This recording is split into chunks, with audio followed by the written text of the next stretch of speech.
예, 더운 날씨에 오늘 여러분들 수고가 많으십니다. 오늘 날씨가 덥죠? 한여름에 접어들었습니다. 그래서 여러분들도 지치고 힘들겠지만 하나님의 역사는, 우리 생명의 역사는 멈출 수가 없습니다. 그러므로 여러분, 오늘은 창세기 25장에 우리가 하나님께서 주시는 말씀을 함께 깨달아 보도록 합시다.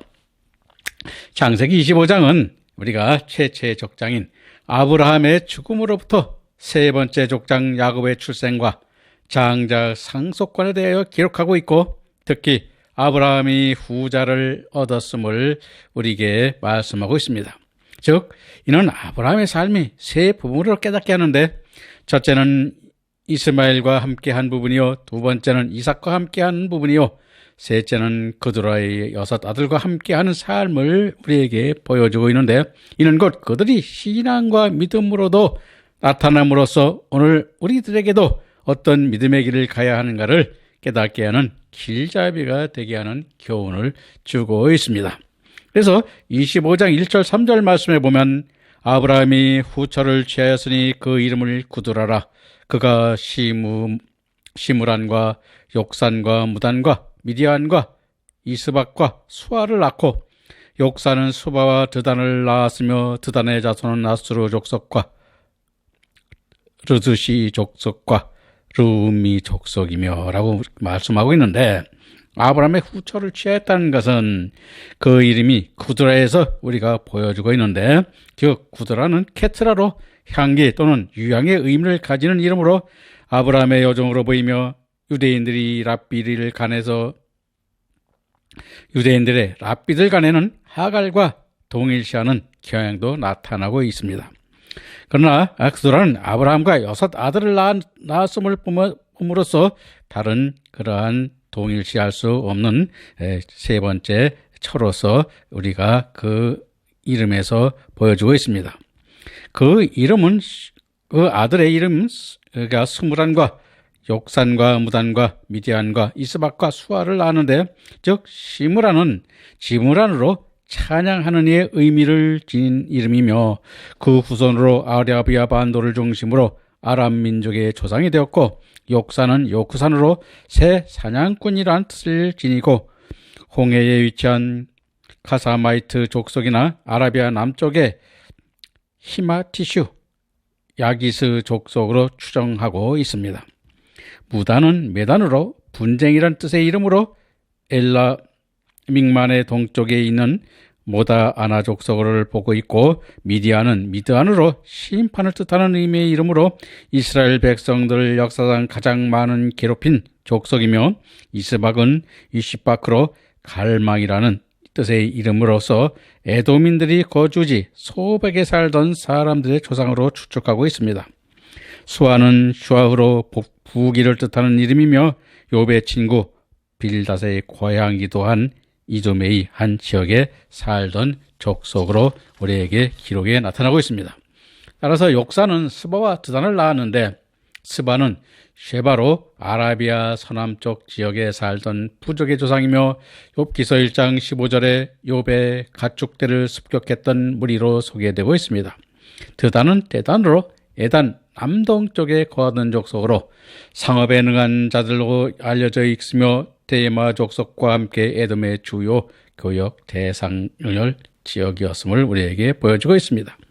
아수르 족속은 아슈리문 북부 아라비아 사막지대에 살던 사람들로 추정되고, 이들은 동방의 강국 아수르라는 다른 헤아시의 남쪽의 아슬 족속으로 추정되며, 드루시 족속은 우레 투심인데 핍박을 당하는 의 뜻으로 헤아스 지역의 파누 라이츠 족속으로 추측하고 있고, 루미는 우레 운밈으로 민족이란 의미를 가지는 말로 메소포타미아 지역에서 산재하여 실력을 살면서 우리가 실력을 행사했던 바누람 족속으로 보고 있습니다. 그래서 이와 같이 이 족속들 계보가 나오는 것은 우리가 여기서 마찬가지지만 믿음의 계보입니다. 믿음이라고 하는 것은 그 이름이 나타나는 것은 바로 그들이 어떠한 신앙인가를 그 대표적으로 그것을 나타내고 그것을 이어가는 민족으로서 이 하나님의 계보에서 나타나고 있는 것입니다. 조금 뒤에 좀 더 자세히 설명을 하겠습니다. 24장 4절 6절에 보면 미디안의 아들은 에바와 에벨과 하녹과 아비다와 엘다니다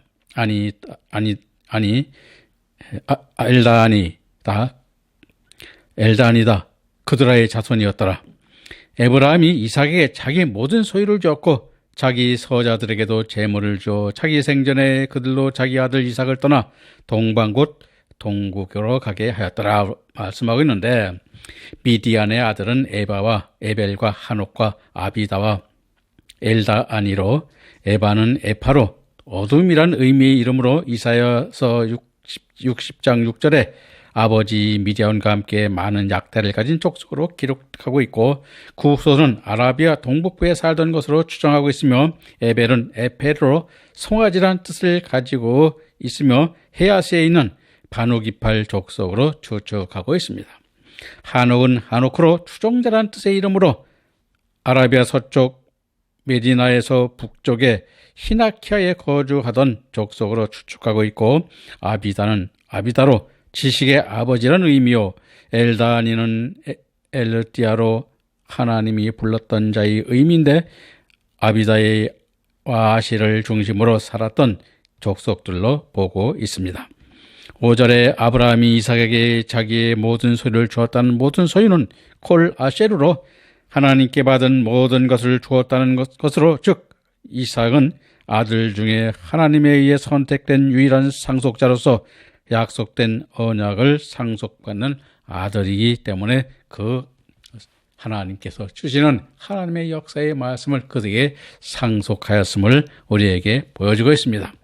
그리고 6절에서 자기 서자들에게도 재물을 줘 자기 생전에 이삭을 떠나 동방 곧 동국으로 가게 하였는데, 서자들에게도 주었다는 것은 우리가 그 후처 그드라의 아들들에게도 그 재산을 주어 그들을 보냈다는 것인데, 그 6 아들에게도 재물을 나누어 주었음을 말하는데, 그리고 동방 곧 동국으로 갔다는 것은 열왕기상 4장 30절에 솔로몬의 지혜는 동양의 모든 사람의 지혜와 애굽의 모든 지혜보다 뛰어나다 하였고, 마태복음 2장 1절 2절에는 유대 베들레헴에 예수님이 오셨을 때 동방으로부터 박사들이 별을 보고 동방의 박사들이 경배하러 왔음을 말하고 있으면서 복음과 그 주님 안에 있는 믿음의 지혜를 가진 사람들이 있는 것을 가리킨다고 말할 수 있는 것입니다.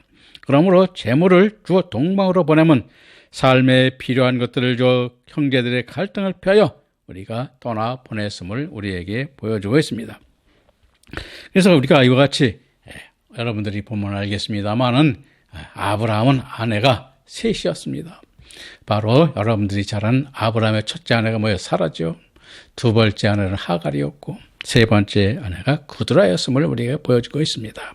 그래서 여기서 하나님의 말씀을 가장 잘 받은 그 후계자가 이삭임을 우리에게 보여주고, 그 다음으로 우리에게 하갈이 낳은 이스마엘이었고, 그리고 마지막으로 그드라의 아들들을 우리가 그 믿음의 열매로서 우리가 보여주고 있는데, 이들에게는 여러분들이 보면 알겠습니다만은 그 이름들이 족보에 그렇게 나타나 있습니다. 그런데 이 이름들이 계속해서 그 후손들이 나타나지 않습니다. 끊쳐버리죠. 그래서 이와 같이 이것은 무엇을 얘기하는 것이냐? 하나님의 계보에 이름이 있다는 것은 생명책에 그들의 이름이 있음을 우리에게 보여주는 것입니다. 우리도 그 생명책에, 요한계시록에 있는 생명책에 우리의 이름도 기록되어 있어야 되는 것인데, 이것이 바로 우리에게는 대한민국 국민이면은 족보이죠. 우리에게 말하면 소적이라고 그러죠. 호적. 또 우리가 주민등록이라고도 하는데, 그러한 것이 이름이 올라 있듯이 하나님의 즉 믿음의 아들들의 기보에 이름이 올라 있어야 됨을 우리에게 보여주는 것입니다. 그리고 25장 7절 9절 말씀해 보면 아브라함의 향년이 175세라. 그가 수가 높고 나이 많아 기운이 지나여 죽어 자기 열조에게로 돌아가며 그 아들 이삭과 이스마엘이 그를 마므레 앞 헷족속 소할의 아들 에브론의 밭에 있는 막벨라 굴에 장사하였으니 라고 말하고 있는데, 아브라함이 향년 175세라고 말하고 있습니다. 아브라함이 175세를 살았다고 하는데 아내 사라가 죽은 지 38년이요 이삭을 낳은 지 75년 되는 해로 우리 인생의 삶도 디모데후서 4장 6절 8절에 부음을 받고 내가 선한 싸움을 싸우고 나의 달려갈 길을 마치고 믿음을 지켰다 하신 말씀처럼 아브라함도 75세에 갈대와 우르를 떠나 하나님께서 이끄신 삶을 합당하게 살았음을 오늘 우리들에게 나타내 보이고 있는 것입니다. 그래서 여기서 175세를 살았다는 것은 이것이 믿음의 나이입니다. 우리도 이 믿음의 나이를 가져야 되는 것입니다. 하나님의 생명록에 이름이 올라갔다는 것은 바로 이와 같이 우리에게도 그 믿음의 나이가 기록되어 있는 것입니다. 이 믿음의 나이가 많으면 많을수록 우리에게 하늘의 상급과 하늘의 기업과 하늘의 하나님께서 주시고자 하신 준비된 상급들이 그와 같이 많은 것을 우리에게 보여주는 것입니다. 그래서 우리들도 이 믿음의 나이를 여러분들도 깨닫고 그 믿음의 나이를 여러분들 더하는 그러한 삶을 살아야 되는 것입니다. 그리고 그 아들 이삭과 이스마엘이 그를 마므레 앞 헷족속 소할의 아들 에브론 밭에 있는 막벨라 굴에 장사였다고 했는데, 이 막벨라 굴을 장사되었다 하면 아브라함이 하나님께 받은 언약의 땅 가나안에 그의 자손들이 살게 될 것을 예시하며 영원한 삶을 약속하신 하나님의 기업의 땅에 들어감을 우리에게 보여주고 있는 것입니다. 그래서 우리도 하나님께서 약속한 땅, 그것이 우리에게 약속한 땅은 어디일까요? 우리에게 한 것은 아버지의 나라, 하늘나라에 하나님께서 그 공중 혼인잔치에 초청받아 그 주님과 함께 공중 혼인잔치에서 여러분들이 그 잔치에 참여하는 그러한 영광을 누리는 삶이 바로 우리에게 기업에 들어가고 하나님의 나라에 들어가는 그러한 가장 복된 자의 길임을 여러분들도 깨닫기 바랍니다. 25장 10절 11절에 보면 이것은 아브라함이 헷족 속에서 산 밭이라 아브라함과 그 아내 사라가 거기에 장사되니라. 아브라함이 죽은 후에 하나님이 그 아들 이삭에게 복을 주셨고 이삭은 브엘로 헤로이 근처에 거하였더라 했는데, 막벨라 굴은 우리가 여러분들이 앞에 서서 우리가 설명을 했습니다만 이중의 굴 또는 겹으로 된 굴이라 그렇게 뜻을 가지고 있다고 우리가 얘기했죠. 그래서 이 그 굴을 아브라함이 헷족 속으로부터 400세겔에 산 땅으로 아내 사라가 묻히고 아브라함도 장사되었는데, 장사되었다는 군바트는 안장하다, 갱신하다라는 뜻으로 다시 시작하는 것을 의미합니다. 그러므로 우리들이 보이기에는 장사됨을 멈추는 것으로 이해되지만 계속하여 이어짐을 뜻하는 것입니다. 아브라함 즉 죽은 후에 아브라함이 그 아들 이삭에게 복을 주셨고 이삭은 브엘로 헤르의 근처에 거하였더라 하는데, 그 아들 이삭에게 복을 주셨다는 와의 바라크는 언약의 후손인 이삭의 시대가 열렸음을 시사해 준 동시에 하나님께서 아브라함에게 약속하신 복의 복이 이삭에게도 계승되어짐을 나타내고 있는 것입니다. 그리고 이삭이 브엘로 헤로이 근처에 거하였다는 브엘로 헤로이의 베로라하이로이는 살아계셔서 나를 감찰하시는 자의 우물이라는 의미의 의미인데, 이삭이 브엘로 헤로이 안에서 거하여야 하는데 근처에 거하였다는 것은 진리의 말씀과 아직 함께하지 못함을 말씀하고 있는 것입니다. 그래서 우리가 성경에 보면 그리스도와 한 몸을 이루라. 그래서 한 몸을 이루어야 되는 것입니다. 그런데 우리는 그리스도와 한 몸을 이루지 못하고 뱅뱅 주님 주변만 맴돌게 되는 것이죠. 그래서 우리는 하나님께서 주시고자 하는 뜻을 깨달을 때 주님과 한 몸을 이루고 말씀이 하나가 되어 주님과 연합되는 그러한 역사를 이루게 되는데, 여러분들도 이 역사를 항상 우리는 이루어야 되는 것임을 깨달으시기 바랍니다. 25장 12절 13절에 보면 사라의 여종 애굽인 하갈이 아브라함에게서 낳은 아들 이스마엘의 후에는 이러하다고 그랬습니다. 이스마엘의 아들들의 이름은 그 이름의 그 세대대로 이와 같으니 이스마엘의 장자는 느바요시요 그 다음은 게달과 앗부엘과 밉삼과 이렇게 말씀하고 있는데, 즉 하갈의 자손들도 하나님의 계보에 올라가 있는 이름임을 우리에게 보여주고 있는 것입니다. 그러나 이들이 장자의 믿음, 즉 하나님의 뜻은 장자의 믿음은 아니었지만 그래도 하나님 말씀 안에서 하나님과의 말씀에서 열매 맺는 믿음의 상태에 있음을 우리에게 보여주고 있습니다.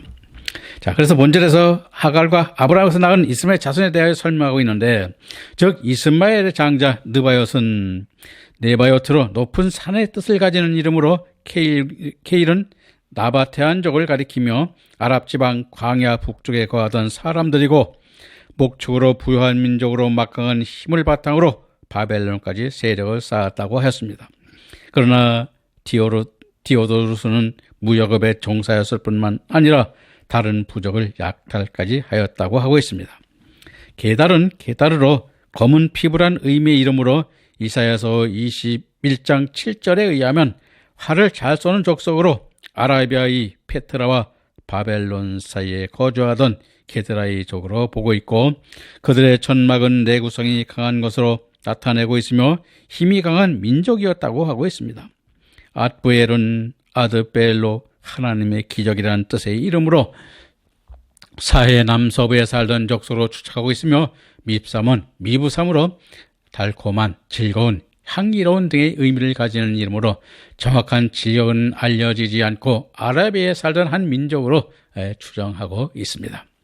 그리고 25장 14, 16절에 보면 미스마와 두마와 마사와 하닷과 데마와 여둘과 나비스와 게드마니 이들은 이스마엘의 아들이요 그 촌과 부락대로 된 이름이며 그 족속대로는 12방백이었더라 라고 말하고 있는데, 여기서 미스바는 미슈마로 듣는다, 주의하다는 뜻의 의미이며 그의 후손은 메디나 북동쪽에 살던 족속으로 알려지고 있고, 두마는 두마로 침묵의 의미로 시리아 바벨론 경계에 위치한 아랍의 고원지대의 광야에 거주했던 사람들이요, 마사는 마사로 짐 또는 견디다는 뜻의 이름으로 두마 동쪽 마사노이로 추정하고 있습니다.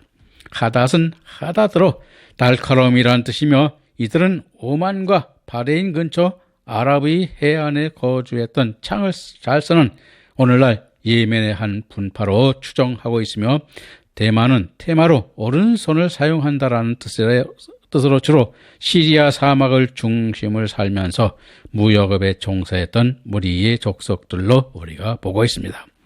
여둘은 예투르로 담장을 의미하고, 이들은 레마논 남쪽 요단 동쪽에 살던 무리들의 조상으로 추정하고 있고, 나비스는 나피시로 호흡하다, 소생하다는 의미의 이름으로 그 자손들에 대하여 알려지지 않고 있으며, 게드마니는 케테마로 동쪽이란 의미의 이름인데 이들에 관해서도 알려진 것이 우리가 없습니다. 따라서 이스마엘도 12방백을 이루는 후손을 뒀는데, 이 방백은 내시임으로 큰 무리의 지도자를 일컬으며 12방백을 두었다는 것은 이스마엘 자손들이 창성하게 되었음을 말하고 있는 것입니다. 그래서 하나님께서는 모든 민족, 하나님께서 그 아브라함에게 통하여 주신 모든 민족과 자손들이 그에게 창성하게 될 것을 성경에서 말씀하고 약속하셨듯이 그렇게 약속대로 이루셨음을 이 성경에서는 보여주고 있습니다.